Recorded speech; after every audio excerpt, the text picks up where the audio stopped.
I Pencil by Leonard E. Reed.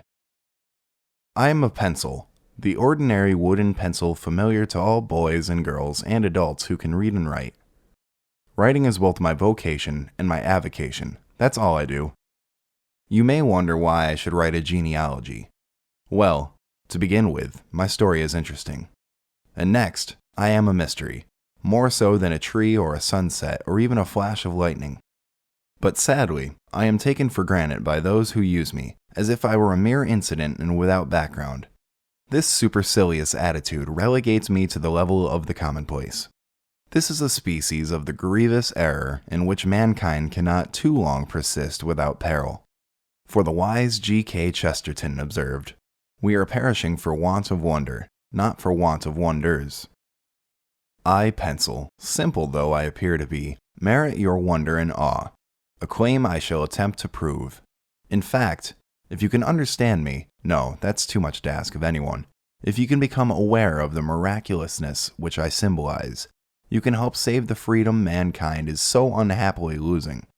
I have a profound lesson to teach, and I can teach this lesson better than can an automobile or an airplane or a mechanical dishwasher because I am seemingly so simple. Simple! Yet not a single person on the face of this earth knows how to make me. This sounds fantastic, doesn't it? Especially when it is realized there are about 1.5 billion of my kind produced in the USA each year. Pick me up and look me over. What do you see? Not much meets the eye. There's some wood, lacquer, and printed labeling, graphite lead, a bit of metal, and an eraser.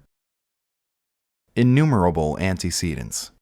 Just as you cannot trace your family tree back very far, so it is impossible for me to name and explain all my antecedents. But I would like to suggest enough of them to impress upon you the richness and the complexity of my background. My family tree begins with what in fact is a tree, a cedar of straight grain that grows in Northern California and Oregon. Now contemplate all the saws and trucks and rope and the countless other gear used in harvesting and carting the cedar logs to the railroad siding. Think of all the persons and the numberless skills that went into their fabrication, the mining of ore, the making of steel and its refinement into saws, axes, motors, the growing of hemp and bringing it through all the stages to heavy and strong rope, the logging camps with their beds and mess halls, the cookery and the raising of all the foods. Why, untold thousands of persons had a hand in every cup of coffee the loggers drink. The logs are shipped to a mill in San Leandro, California. Can you imagine the individual who makes flat cars and rails and railroad engines, and who construct and install the communication systems incidental thereto? These legions are among my antecedents. Consider the millwork in San Leandro. The cedar logs are cut into small, pencil-thin slats less than 1/4 of an inch in thickness. These are kiln-dried and then tinted for the same reason women put rouge on their faces. People prefer that I look pretty, not a pallid white. The slats are waxed and kiln-dried again. How many skills went into the making of the tint and the kilns, into supplying the heat and the light and the power, the belts, motors, and all the other things a mill requires? Sweepers in the mill among my ancestors? Yes, and included are the men who poured the concrete for the dam of the Pacific Gas and Electric Company hydro plant, which supplies the mill's power. Don't overlook the ancestors, present and distant, who have had a hand in transporting 60 carloads of slats across the nation. Once in the pencil factory, $4 million in machinery and building, all capital accumulated by thrifty and saving parents of mine. Each slat is given 8 grooves by a complex machine, after which another machine lays leads in every other slat, applies glue, and places another slat atop, a lead sandwich, so to speak. 7 brothers and I are mechanically carved from this wood clinch sandwich. My lead itself, it contains no lead at all, is complex. The graphite is mined in Ceylon, Sri Lanka. Consider these miners, and those who make their many tools, and the makers of the paper sacks in which the graphite is shipped, and those who make the strings that tie the sacks, and those who put them aboard the ships, and those who make the ships. Even the lighthouse keeper along the way assisted in my birth, and the harbor pilots. The graphite is mixed with clay from Mississippi in which ammonium hydroxide is used in the refining process. Then wetting agents are added such as sulfonated tallow, animal fats chemically reacted with sulfuric acid. After passing through numerous machines, the mixture finally appears as endless extrusions, as from a sausage grinder, cut to size, dried, and baked for several hours at 1,850 degrees Fahrenheit. To increase their strength and smoothness, the leads are treated with a hot mixture which includes candelilla wax from Mexico, paraffin wax, and hydrogenated natural fats. My cedar receives 6 coats of lacquer. Do you know all the ingredients of lacquer? Who would think that the growers of castor beans and the refiners of castor oil are a part of it? They are. Why, even the processes by which the lacquer is made a beautiful yellow involve the skills of more persons than one can enumerate. Observe the labeling. That's a film formed by applying heat to carbon black mixed with resins. How do you make resins, and what, pray, is carbon black?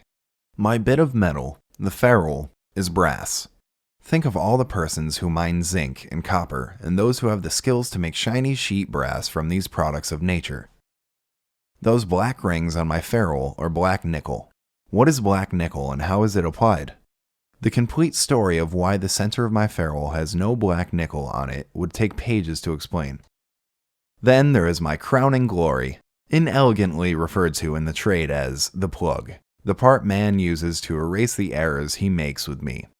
An ingredient called factus is what does the erasing. It is a rubber-like product made by reacting rapeseed oil from the Dutch East Indies, Indonesia, with sulfur chloride.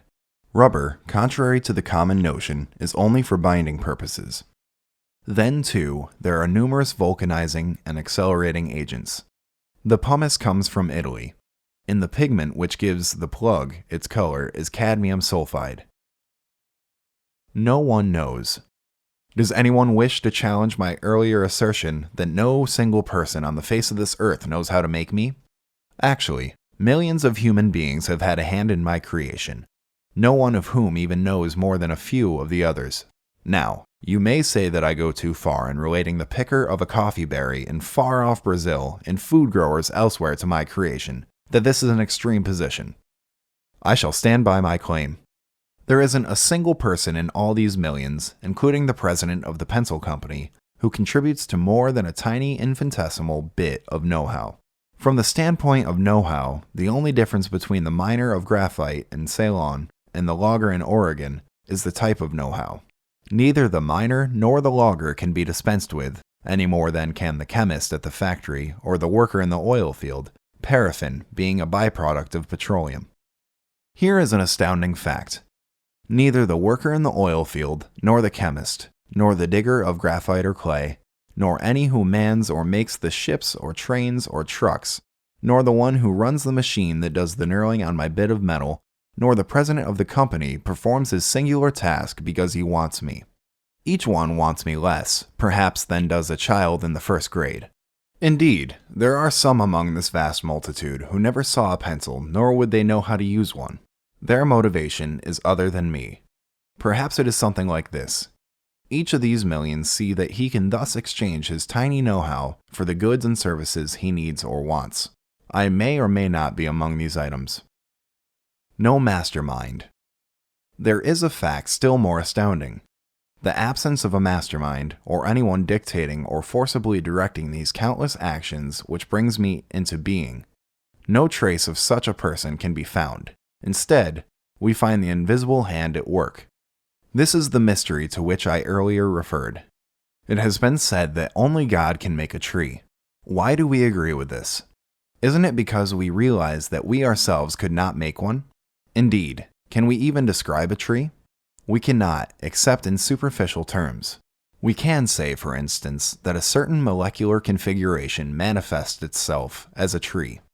But what mind is there among men that could even record, let alone direct, the constant changes in molecules that transpire in the lifespan of a tree? Such a feat is utterly unthinkable.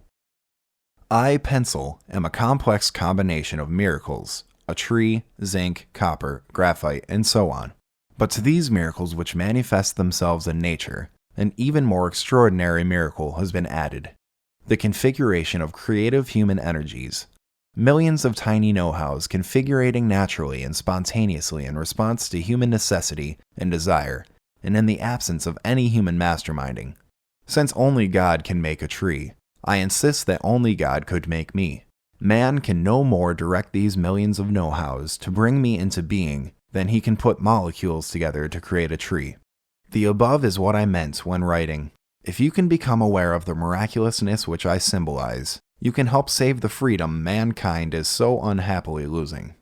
For if one is aware that these know-hows will naturally, yes, automatically arrange themselves into creative and productive patterns in response to human necessity and demand, that is, in the absence of governmental or any other coercive masterminding, then one will possess an absolutely essential ingredient for freedom, a faith in the free people. Freedom is impossible without this faith. Once government has had a monopoly of a creative activity, such, for instance, as the delivery of mails, most individuals will believe that the mails could not be efficiently delivered by men acting freely. And here is the reason. Each one acknowledges that he himself does not know how to do all the things incident to mail delivery. He also recognizes that no other individual could do it. These assumptions are correct. No individual possesses enough know-how to perform a nation's mail delivery any more than any individual possesses enough know-how to make a pencil. Now, in the absence of faith in free people, in the unawareness that millions of tiny know-hows would naturally and miraculously form and cooperate to satisfy this necessity, the individual cannot help but reach the erroneous conclusion that the mail can be delivered only by governmental masterminding. Testimony galore. If I, pencil, were the only item that could offer testimony on what men and women can accomplish when free to try, then those with little faith would have a fair case. However, there is a testimony galore. It's all about us and on every hand. Mail delivery is exceedingly simple when compared, for instance, to the making of an automobile, or a calculating machine, or a grain combine, or a milling machine, or to tens of thousands of other things. Delivery. Why in this area where men have been left free to try, they deliver the human voice around the world in less than 1 second. They deliver an event visually and in motion to any person's home when it is happening. They deliver 150 passengers from Seattle to Baltimore in less than 4 hours. They deliver gas from Texas to one's range or furnace in New York at unbelievably low rates and without subsidy. They deliver each 4 pounds of oil from the Persian Gulf to the eastern seaboard, halfway around the world, for less money than the government charges for delivering a 1-ounce letter across the street. The lesson I have to teach is this. Leave all creative energies uninhibited. Merely organize society to act in harmony with this lesson. Let society's legal apparatus remove all obstacles the best it can. Permit these creative know-hows freely to flow. Have faith that free men and women will respond to the invisible hand. This faith will be confirmed. I, pencil, seemingly simple though I am, offer the miracle of my creation as testimony that this is a practical faith, as practical as the sun, the rain, a cedar tree, the good earth.